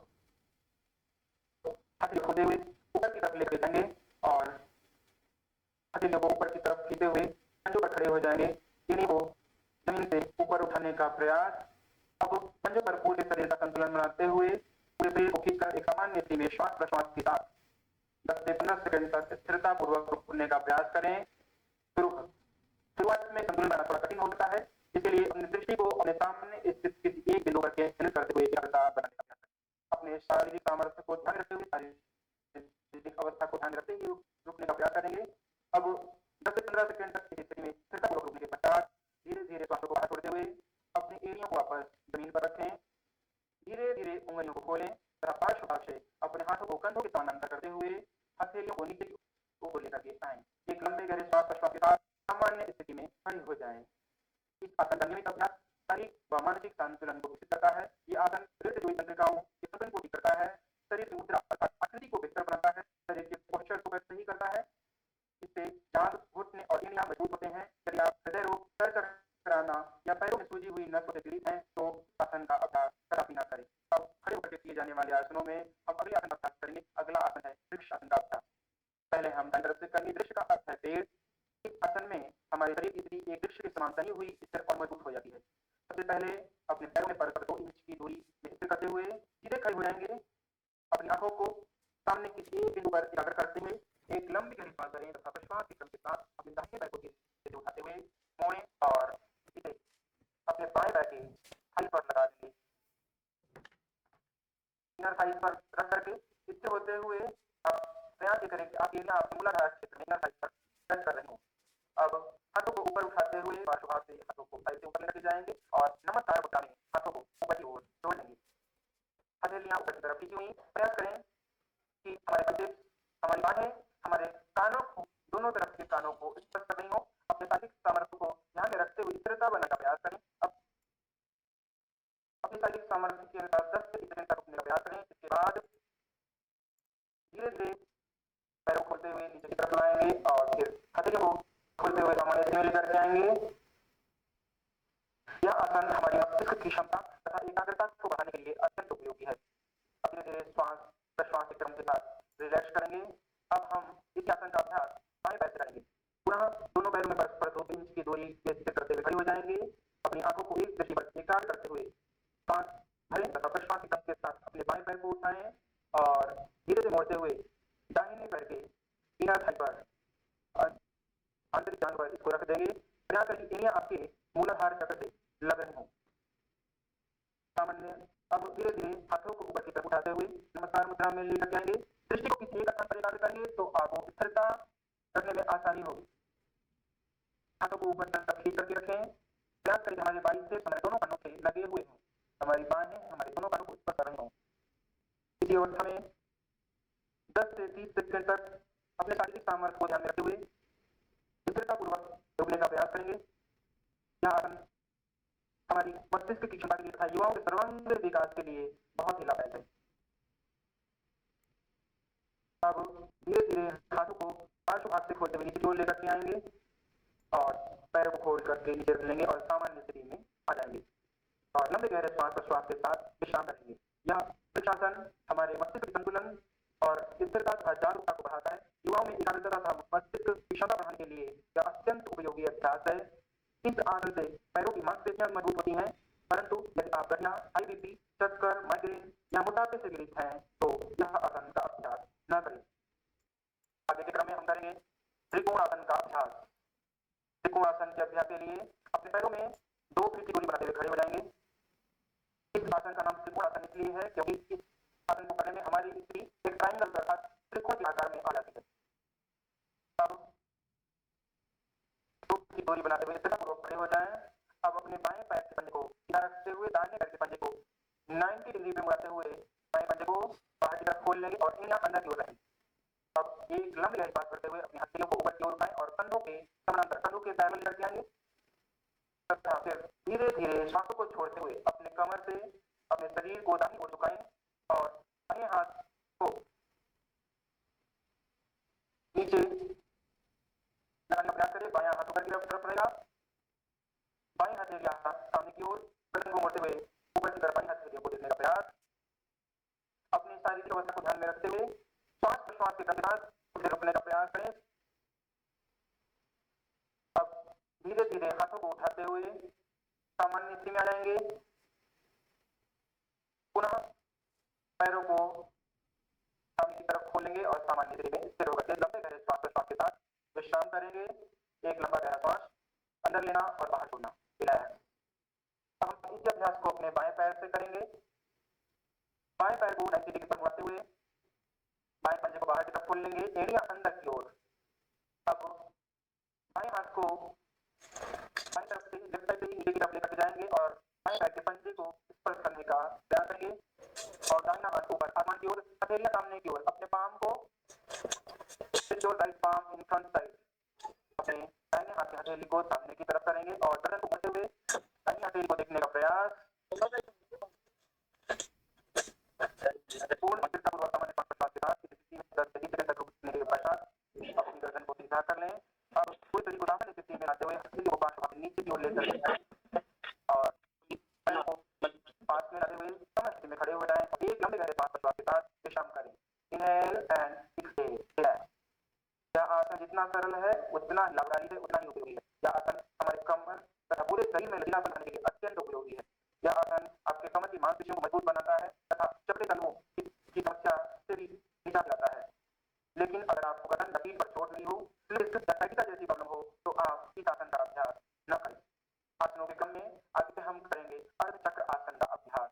अर्धचक्र आसन जैसा इसका नाम है, इसमें हमारे शरीर की आकृति अर्धचक्र की तरह हो जाती है, व्हील की तरह हमारे शरीर की आकृति बन जाती है। इस आसन को करने के लिए पैरों में पर अपने कंधों अपने शोल्डर के पैनल करते हुए दूरी बनाते हुए सीधे खड़े हो जाएंगे और दोनों हाथों को उठाकर कमर के पास दोनों तरफ कुछ इस प्रकार से ले आएंगे कि कमर हमारी अच्छी तरह हम अपनी कमर को पकड़ सकें।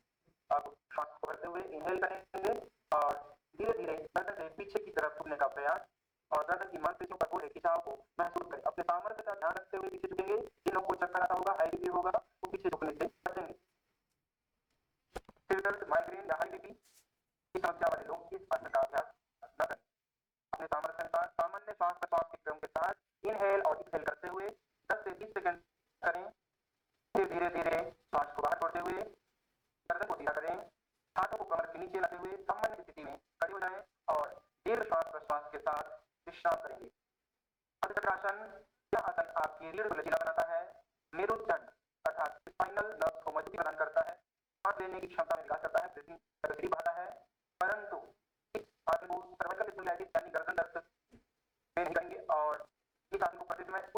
के रोगियों को विशेष सावधानी रखने की आवश्यकता है। इस आसन का अभ्यास नियमित रूप से करने पर आपके पीठ और गर्दन दर्द जैसी परेशानियों में से आप बहुत आसानी से निजात पा सकते हैं। आगे के क्रम में हम अंतिम आसन करेंगे, यह है पादहस्तासन।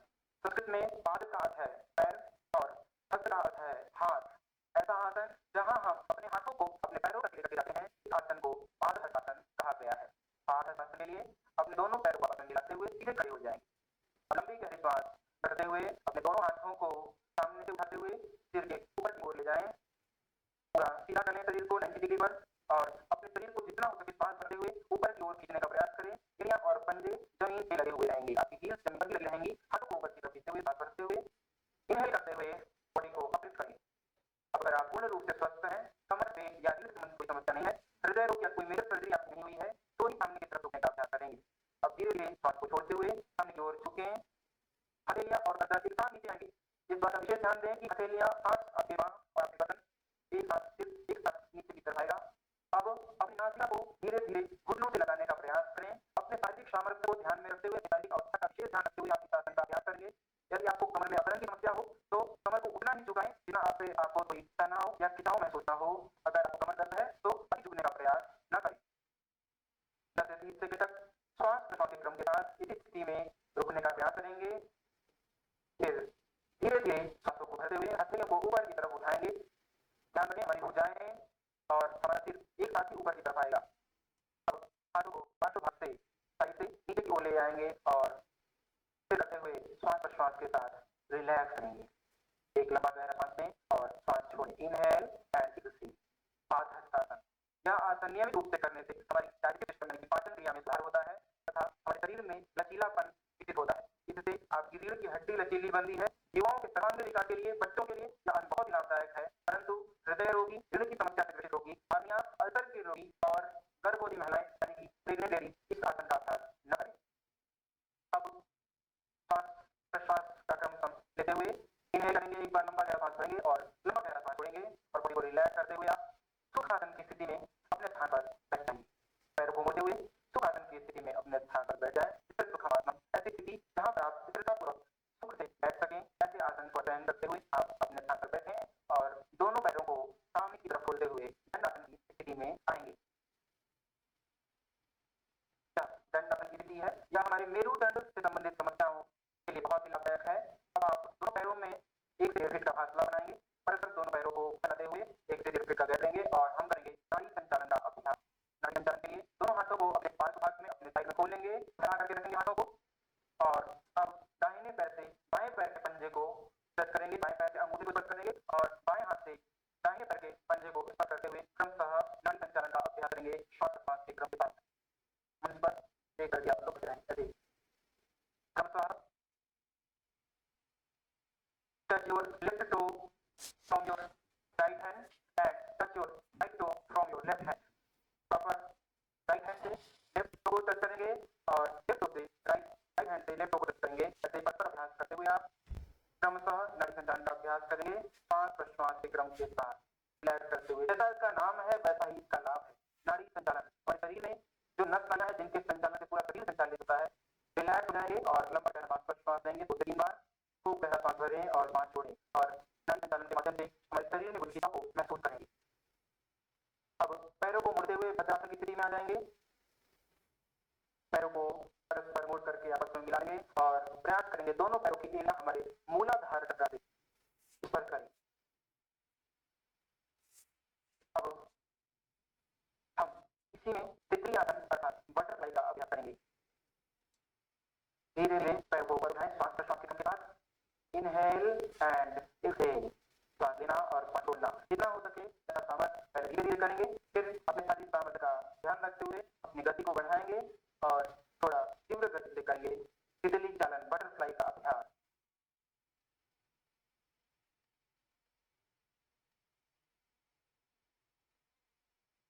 बटरफ्लाई यह अभ्यास हमारे पेल्विक एरिया खिंचाव उत्पन्न करता है और यह विशेषकर महिलाओं के लिए बहुत ही फायदेमंद है। यह आसन पीठ के निचले हिस्से गुणों और अंदरूनी जगह को आराम देता है। यह हमारे तनाव को कम करता है और यह आसन पाचन से जुड़ी हुई समस्याओं में बहुत कामगार है। पाचन से जुड़ी हुई समस्याओं में निजात पाने के लिए किसी को अगर इरेक्टाइल डिस्फंक्शन की समस्या समस्या है उसमें भी यह आसन बहुत ही लाभदायक है और सुबह सुबह इस आसन का अभ्यास करने से आप बहुत अच्छे से तनाव से मुक्त और रिलैक्स महसूस कर सकते हैं। अब पैरों को पुनः सामने की तरफ खोलेंगे और दंडासन की स्थिति में आएंगे। अब बाएं करवट लेते हुए आप लेफ्ट साइड से लेटते हुए पीठ के बल लेट जाएंगे। बाएं करवट लेते हुए लेफ्ट साइड से अपने पीठ के बल लेट जाएंगे। सिर को नीचे जमीन पर लेंगे और अपने स्थान पर लेट जाएंगे। सभी लोग अपना सिर मंच की तरफ करेंगे। Set your head on the side of the stage. अब हम करेंगे लेट करके पग चालन और नाभि चालन का अभ्यास। पग चालन अभ्यास के लिए अपने दाहिने पैर को उठाएंगे और बाएं पैर पर रख लेंगे। अब सांसों को भरते हुए कमर के नीचे का भाग अपने वेट के नीचे का भाग घुमाते हुए पहले राइट साइड में ले जाएंगे और फिर लेफ्ट साइड में ले जाएंगे। कमर के ऊपर के भाग को नहीं मूव करना है, केवल कमर से नीचे का ही भाग मूव करेगा। श्वास प्रश्वास के क्रम के साथ पग चालन का अभ्यास। यह अभ्यास हमारी कमर दर्द में रिलीफ प्रदान करने के लिए बहुत अच्छा अभ्यास है। किडनी के रोगियों के लिए बहुत अच्छा अभ्यास है पग चालन का अभ्यास। इसको हम ऐसे ही अब दूसरी तरफ से करेंगे। दाहिने पैर को नीचे लेकर के आएंगे और बाएं पैर को ऊपर रखेंगे। पुनः श्वास प्रश्वास के साथ पैरों को मोड़ते हुए प्रयास करें कि हमारी पंजे जमीन से लगाएं। पैरों के पंजे को जमीन से लगाने का प्रयास। परस्पर दोनों पैरों से करने के पश्चात दोनों पैरों को खोल लेंगे और विश्राम की अवस्था में आएंगे। इसके बाद हम करेंगे नाभि चालन का अभ्यास। नाभि चालन के अभ्यास के लिए दोनों पैरों को घुटनों से मोड़ते हुए थोड़ा सा उठाएंगे। इतना उठाएं कि जमीन से घुटनों के बीच 1 फीट का गैप हो। अब सांस भरते हुए हम अपने शरीर को कंधों से घुमाएंगे। गर्दन सीधा रहेगा, गर्दन को घुमाने का प्रयास न करें। कंधों से शरीर को घुमाने का प्रयास। पहले बाईं तरफ लेकर के जाएं, फिर बाईं तरफ। श्वास प्रश्वास के क्रम के साथ इनहेल एंड एक्सहेल। नाभि चालन का अभ्यास। नाभि गिरने की समस्या इसमें बहुत लाभ देता है। हमारी किसी की वजन उठाने से या भारी काम करने से नाभियां गिर जाती हैं, जिसके कारण पेट में दर्द होता है या लूमों की समस्या आ जाती है।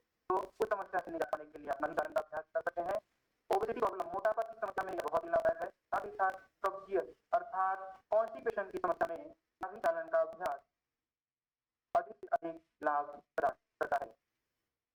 अब आप धीरे से अपने पैरों को खोलते हुए रिलैक्स करेंगे, स्थिर हो जाएंगे और लंबे गहरे श्वास प्रश्वास के साथ विश्राम की अवस्था में आ जाएंगे। अब मैं आमंत्रित करता हूँ आदरणीय गीता योगेश भट्ट मैम को आप आए और शवासन का अभ्यास प्रशिक्षार्थियों को कराएं।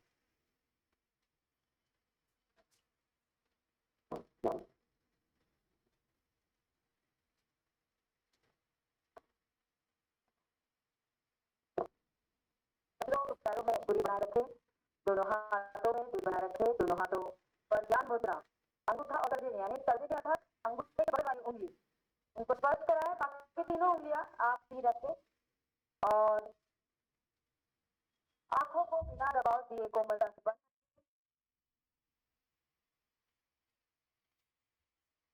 शरीर पूरी जागरूकता के साथ शवासन का अभ्यास करना है। शरीर को स्थिर शिथिल तनाव मुक्त करें। कहीं भी शरीर में किसी प्रकार का भी हलचल ना हो। प्रतिमा की भांति शरीर को स्थिर रखें।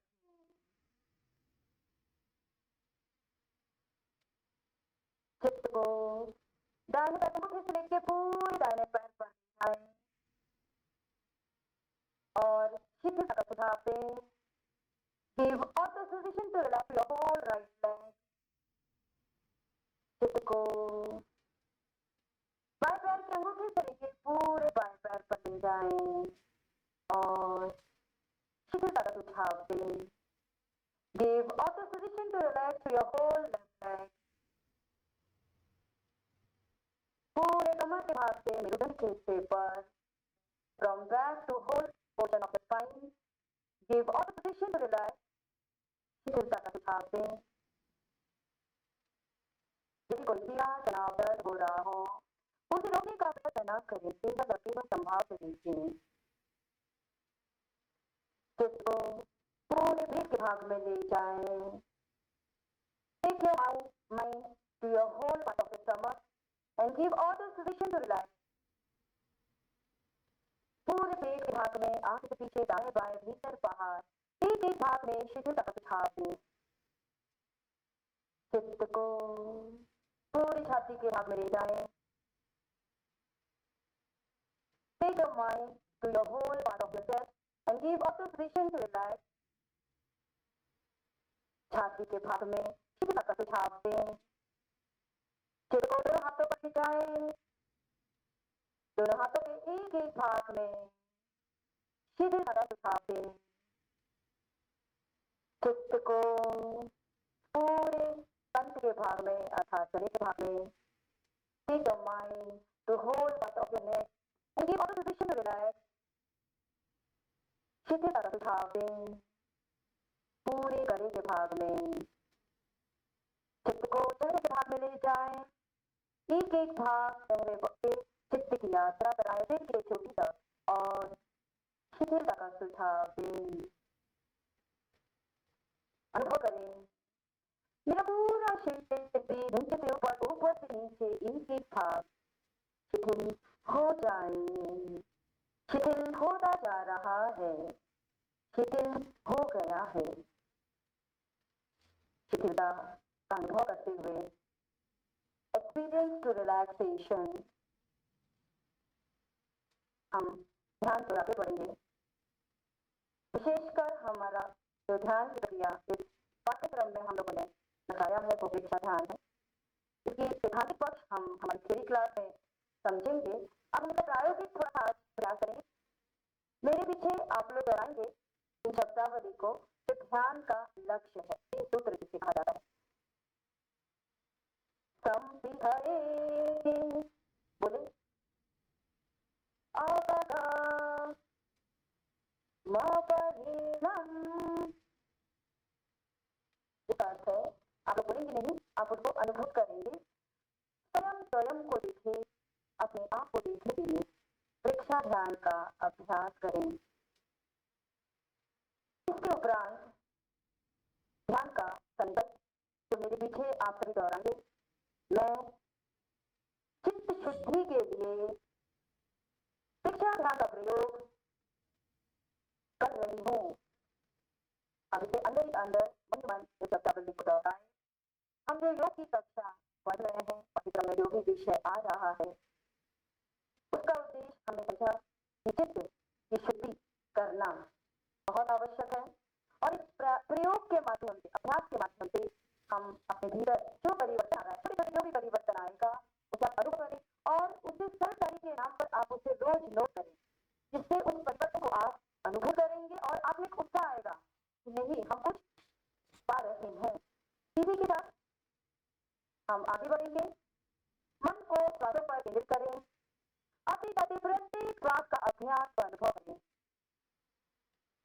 चित्त को दोनों नासिका पर केंद्रित करें, जिसे संगीत भी कहा जाता है, और आते जाते प्रत्येक श्वास का अभ्यास का अनुभव करें। धीरे धीरे लंबी गहरी सांस लीजिए। अनुभव करें वातावरण की शुद्ध तत्व मेरे भीतर प्रवेश कर रहा है। जिसे हम आधुनिक जीवन में कहें तो ऑक्सीजन मेरे भीतर प्रवेश कर रहा है श्वासों के माध्यम से। बाय इनहेलिंग और धीरे धीरे लंबी गहरी सांस छोड़ेंगे, हम एक्सहेल करेंगे और अनुभव करेंगे मेरे भीतर से विषैले तत्व बाहर निकल रहा है। जिसे हम वैज्ञानिक भाषा में कहें तो कार्बन डाइऑक्साइड। धीरे धीरे लंबी गहरी सांस लीजिए। अनुभव करें एक सकारात्मक ऊर्जा मेरे भीतर प्रवेश कर रहा है। धीरे धीरे लंबी गहरी सांस छोड़ेंगे, अनुभव करेंगे ये भीतर जो नकारात्मक संकल्प है, विचार है, वो सांसों के माध्यम से थ्रू एक्सहेलिंग वो बाहर निकल रहा है। Negative energies are coming out through exhale. So practice only inhale, deep inhale and deep exhale. धीरे लंबी गहरी सांस लीजिए। धीरे धीरे लंबी गहरी सांस छोड़ेंगे। अनुभव करें ये पूरे सत्र 2 से अब 4 बजने वाला है। जो मेरे भीतर सकारात्मक सोच, सकारात्मक ऊर्जा जो मेरे भीतर प्रवेश किया है, उसे हम ध्यान के माध्यम से अपने भीतर देखने का प्रयास करें। क्योंकि आज समस्या जीवन में जो भी है उसका मूल कारण है मेरे शरीर से शक्तियों का हाथ होना, और हम क्रिया कर रहे हैं उस माध्यम से अपने भीतर उन शक्तियों को भर रहे हैं। हम अनुभव करते हैं जैसे पैरों में दर्द है, क्यों हो रहा है? पैरों में जो विकार है क्यों हो रहा है? क्योंकि वहां पर ध्यान के माध्यम से हम शरीर के एक एक अंग पर उन शक्तियों का अनुभव कर रहे हैं। इन शक्तियों के साथ हम सभी अपने स्थान पर बाएं करवट लेते हुए ध्यान आसन पर बैठ जाएंगे। जो जिस आसन पर सुविधा जनक बैठ सकता है, बाएं करवट लेते हुए ध्यान रखें, सीधा नहीं, हाथों को इस प्रकार से आपको हाथ दोनों बाएं तरफ ले जाना, इस तरफ आपको होना है। उसके पीछे भी साइंस है, ठीक है। सभी लोग ध्यान आसन में बैठ जाएंगे, कोई किसी को स्पर्श नहीं करेगा। समझ अगर सीधी या मुद्रा लगाएंगे कभी 3 बार उंगली करेंगे, लंबी श्वास लीजिए।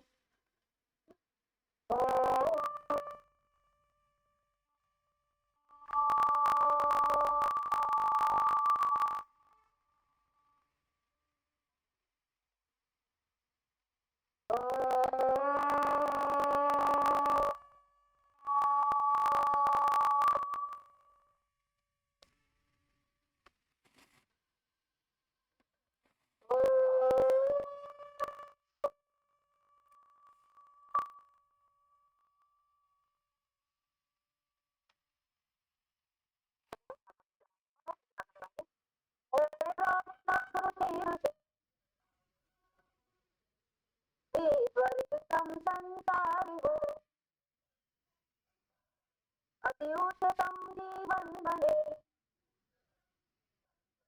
परिभाषित में व्यवहार हो, हम रहे अपने लिए, हमको किसी से डरती है। गुरुदेव ये आशीष दे, जो सोचने का करते है। हम हो पुजारी आपके, गुरुदेव के आदेश के, सच प्रेम के, प्रेम के, धर्म के, सत्कर्म के, वो सीधे छोटी राह की, अन्याय की अभिमान की, सेवा करने को दास की, परिवाह नहीं हो जाने की। छोटे न हो हम बुद्धि से, वो विषमय से ईश में, वो राम में और कृष्ण में, जगदीश में, जगदेव में, जगदीश में। हर इंद्रियों पर दान कर, हम धीर हो, अति धीर हो, कुछ बोल रहे करते सदा, निज धर्म रति गंभीर हो, अति शुद्ध हो आचार से, तन मन हमारा सर्वदा, अध्यात्म की शक्ति हमें, पल भर नहीं करते जुदा, इस अमर आत्मा का हमें, हर श्वास भर में दम रहे। घर मौत भी आ गई, सुख दुख हमसे कम रहे। हे गुरुदेव, हम सबको सद्बुद्धि दे, सत्यों से करने की प्रवृत्ति दे, सच बोलने का अभ्यास दे, सत्य रूप का ज्ञान दे।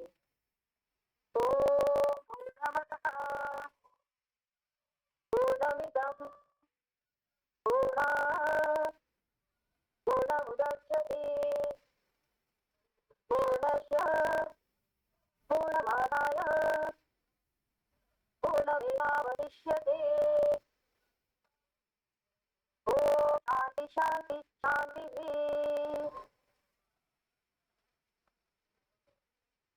प्रदर्शन करेंगे तो पूरा हमने पूरे व्याख्यान सत्र और अभ्यास सत्र प्राप्त की है। आपको चेहरे पर स्पर्श कराने से आपको ईश्वर को धन्यवाद देने ध्यान देते हैं। आप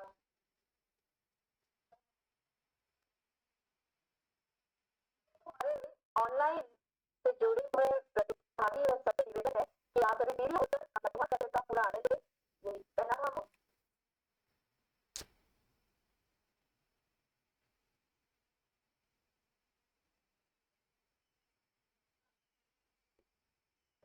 आज के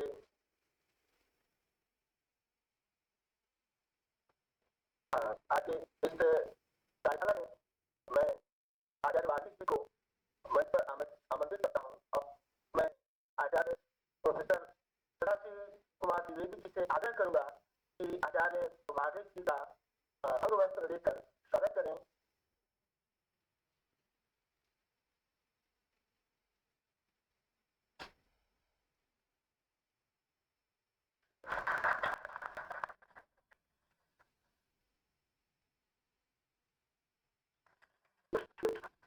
धन्यवाद।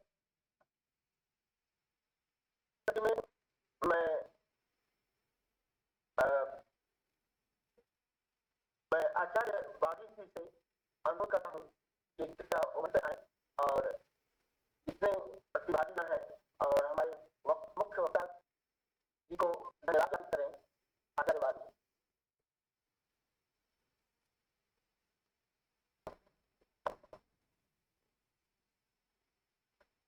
सर्वेभ्यो नमो नमः। धन्यवाद ज्ञापन के क्रम में मैं सर्वप्रथम धन्यवाद देना चाहूंगा काशी हिंदू विश्वविद्यालय के माननीय कुलपति प्रोफेसर सुधीर कुमार जैन जी को कि आपके अनुमति व कुशल मार्गदर्शन तथा संरक्षण की वजह से हम इतने बड़े आयोजन जो कि महर्षि पतंजलि की परंपरा को संपादित करता है आत्म अनुशासन और आत्म जागरूकता के लिए योग, जिसे आज से 5,000 वर्ष पूर्व महर्षि पतंजलि ने योग दर्शन की रचना करते हुए पहले सूत्र में कहा योगानुशासन। ऐसी वह विराट परंपरा जो अनुशासन से ही आरंभ होती है, उसी परंपरा उसी थीम के साथ हम यहाँ पर योग कर रहे हैं। इसके लिए और इसके बाद आज के मुख्य वक्ता तथा भारत अध्ययन केंद्र यहाँ पर इस कार्यक्रम को आयोजित कर रहे हैं, इसका संपूर्ण श्रेय आज के मुख्य वक्ता प्रोफेसर सदाशिव कुमार द्विवेदी जी को जाता है। आप काशी हिंदू विश्वविद्यालय के संस्कृत वरिष्ठ आचार्य पर विद्यमान है तथा आप काशी के संस्कृत के गौरव के रूप में है। आपका हम हृदय के अंतःकरण से हार्दिक धन्यवाद जारी करते हैं। इसके बाद एक शॉर्ट टर्म कोर्स जो आयोजित हो रहा है, इसकी पूरी तैयारी पूरी रूपरेखा बनाने से लेकर के एक बिंदुओं पर सबसे लेकर के एक बिंदुओं एक आसनों और हर एक विषयों का निर्धारण से लेकर के वक्ताओं का चयन और अथक परिश्रम के साथ पूरी बुद्धिमत्ता के साथ इस कार्यक्रम को बनाया है। वह इस कार्यक्रम की संचालक और समन्वयक आदरणीय डॉक्टर गीता योगेश भट्ट मैम, आपका भी हृदय के अंतःकरण से बहुत धन्यवाद करते हैं। साथ ही साथ भारत अध्ययन केंद्र के समस्त यहाँ पर काम करते हुए हमारे सभी कर्मचारी का जिनकी अखंड पुरुषार्थ से सेवा के माध्यम से हमको टेक्निकल ऑनलाइन या ऑफलाइन दोनों माध्यमों से सत्य का पूरी सफलतापूर्वक संचालन कर पा रहे हैं, उनका भी बहुत बहुत धन्यवाद। साथ ही में मेरे साथ आज के सत्र में योगाभ्यास प्रदर्शन कर रही बहन अजय यादव और ममता, आप दोनों योगा की नेशनल दे रही हैं, नेपाल जी भी हैं और 2 बार से लखनऊ काशी हिंदू विश्वविद्यालय इंटरमस्ती चैंपियनशिप योगा खेल रहे हैं। आपका भी इस कार्यक्रम में अपना अमूल्य योगदान करने के लिए बहुत बहुत धन्यवाद। अंत में योगा का सत्र में पूरी एकाग्रता और निरंतरता से बने रहने के लिए आप सभी प्रशिक्षणार्थियों का बहुत बहुत धन्यवाद। आशा करते हैं ऐसे योगाभ्यास के माध्यम से आपके जीवन में जो इस सत्र हमको दिए जाए आत्मसाधन तथा आत्म जागृति के लिए yoga for awareness and self discipline, इस उद्देश्य की पूर्ति आपके जीवन में अवश्य होगी तथा आप सभी के जीवन में दान योग, भक्ति योग तथा कर्म योग से परिपूर्ण होते हुए आप सभी का दिन और संपूर्ण जीवन उत्तम आरोग्य तथा कुशलता तथा ज्ञान आदि ऐश्वर्य से परिपूर्ण होगा तथा आप स्वयं के साथ अपने परिवार समाज तथा राष्ट्र के लिए जो योग का उद्देश्य है इसको पूर्ण करते हुए अधिक योगी बनेंगे। योग के साथ आप समाज राष्ट्र के लिए उपयुक्त बने, ऐसी कामना के साथ आज की योग सत्र को विराम देते हैं। धन्यवाद।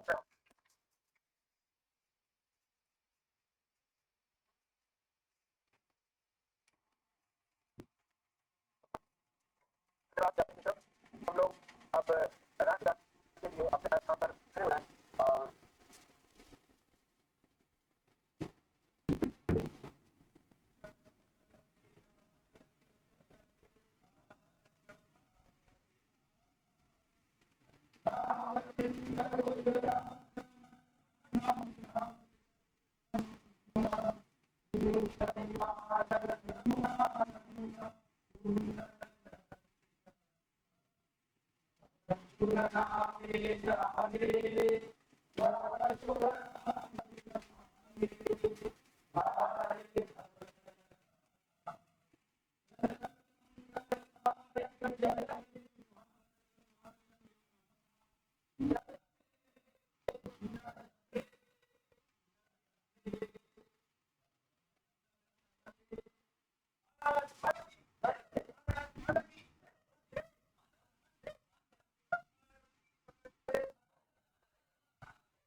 इसके साथ हम लोग आज एक अंशकालीन कार्यशाला का इस सत्र का समापन करने की घोषणा करते हैं और कल सुबह हम लोग 2 बजे से इसी सभागार में फिर अगले सत्र के उपस्थित होंगे। और इसी के साथ लोग